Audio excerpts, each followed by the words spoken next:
Katie earned her MPA and BA in Communication Studies with honors from UNC Chapel Hill, where she co-captained the women's lacrosse team.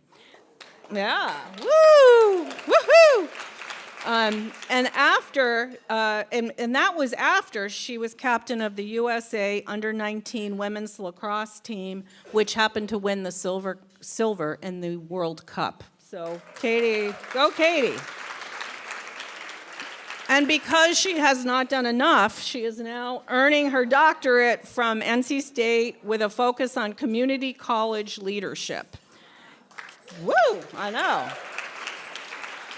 That is a wonderful pursuit. Katie is a master gardener, and she loves cultivating her 4 beautiful acres of native fruit and nut-bearing trees. Please join me in welcoming Katie.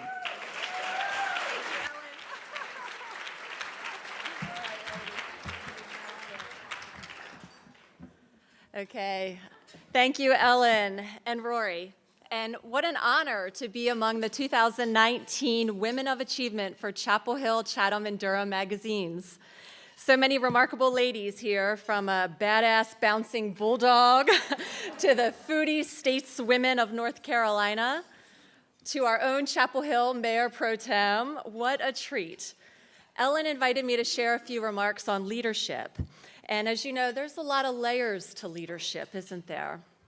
And so today I want to peel back some layers and zoom past any of those leadership tips and tricks and really get to the core, to the foundation of leadership: waves. Side note, I've been thinking a lot about ocean waves lately, and I think it's because I want to go to the beach, but bear with me. It was the Persian poet Rumi who said, "Let the beauty of what you love be what you do." So simple, right? Let the beauty of what you love be what you do. And yet, with all the noise around us, all the expectations on us, it can be really difficult to turn down the noise, tune out the expectations, and really hear what makes your heart sing. But a leader must love her cause. So I call this first bit Finding Your Wave.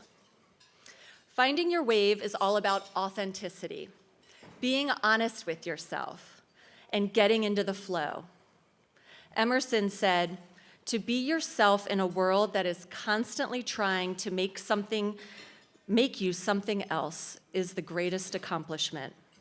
So this isn't about stroking your ego, this is about feeding your soul.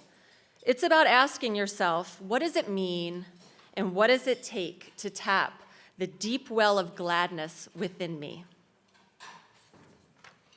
For me, one of the first and most memorable times that I stepped into this level of authenticity, found my wave and got into the flow, was when I was in graduate school at UNC about 20 years ago.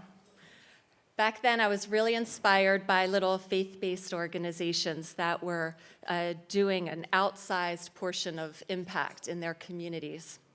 I was also really interested in the 1996 Welfare Reform Act and the charitable choice provision. So I was traveling up and down the East Coast on my own volition, meeting with directors of these faith-based organizations, soaking up any lesson I could from them, learning from them, really trying to find my part in this important work. And it was around the same time that then Governor Bush was elected president. Just a week after his inauguration, President Bush signed an executive order establishing the first ever White House Office of Faith-Based and Community Initiatives. I remember this day so clearly because I felt such a deep stirring in my gut. I knew that I knew that I knew that I could help them, that I could help that initiative, and I could help that office. Now, mind you, I have no political ties. Did not come from a wealthy family or a political family. And in fact, I had just registered to vote. Long story longer, though, that same day that the president signed the executive order, I happened to be at a conference in DC, and the speaker for the lunch happened to be the new deputy director of that office.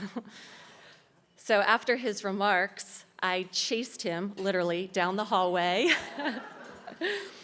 I asked him to consider an internship program in his office and to consider me as his first intern. He looked at me with glazed over eyes. It literally was their first day. He had not thought about it. But I proceeded to call him almost every day, called and called and called for several months. I got passed from him to his assistant, to another assistant. Yes, I was that annoying, persistent one that we've all experienced, but it worked. I finally got invited to go for an interview. So I had some friends praying for me as I drove up. I had no idea where I was going. Do you just show up to the front door of the White House? Turns out you don't. Anyway, I got through security, approached the office, and the cheerful staffer who I'd been speaking with by phone for several weeks said, "Hi, Katie. Here's your desk. Get started."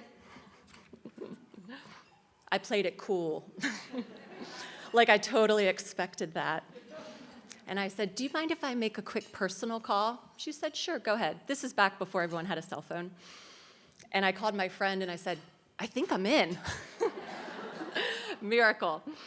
Anyway, I was still in graduate school at the time, so my classes were Tuesdays and Wednesdays and Thursdays. And then on Thursday nights, I'd wait tables at Top of the Hill, get up before sunup on Friday mornings, drive up all the way to DC, work all day in that office, volunteering till late at night, spend the weekend with family in Baltimore, drive back to DC on Monday mornings early, volunteer all day Monday, late at night, drive back to Chapel Hill, often falling asleep on the side of the road. But it wasn't exhausting, it was exhilarating. That season, I was in the flow. It was as if a wave had crested and I was riding it. It wasn't easy and it took everything I had, but I experienced deep gladness in doing my heart's work. I share this personal story with you today to encourage you to get dialed into your true self and get in the flow. When you do this, I have found the doors open, your heart expands, and there's room for great joy. So leadership lesson 1, find your wave and ride it. And while the blessings are yours when you do this, just think what the world will miss if you hide your heart, shun your song, or diminish your potential. Just imagine our world if the giants before us quieted the song in their hearts. Imagine if Mother Teresa said, "You know what?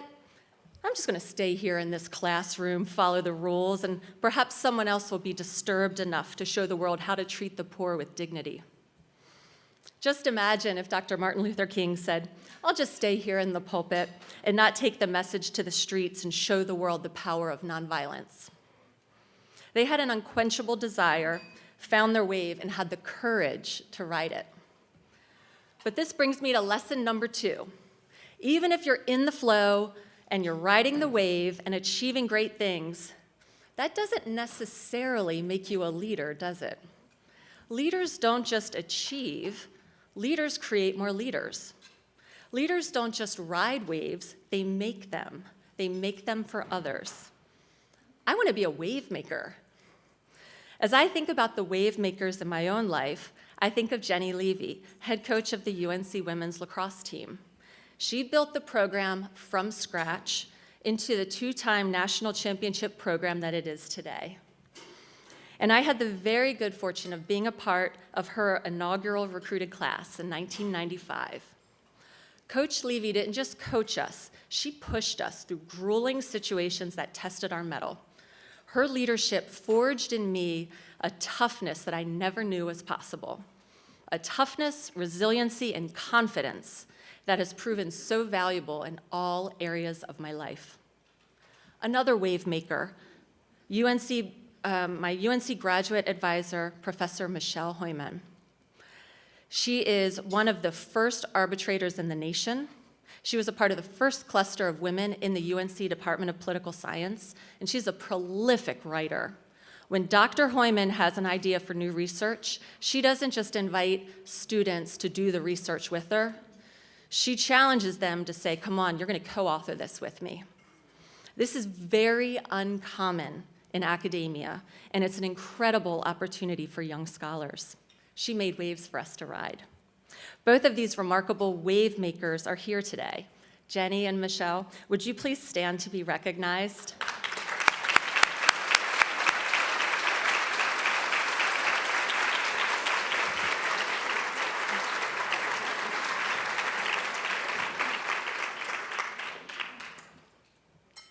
Today, I invite you to consider your own path. Are you allowing yourself to be silently drawn by the strange pull of what you really love? As Rumi says, and I can vouch for this, it will not lead you astray. And are you pushing and pulling others along behind you, helping them find their best self, their true, good, and beautiful? My wish for you and myself, for all of us, is that wherever we are, whatever we do, may we continue to find and ride our waves and make waves for others. Thank you.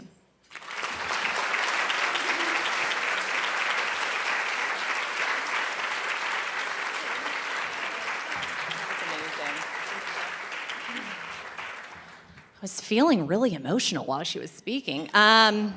Thank you so much. And Ellen, you did a good job picking that speaker. I think we can all agree.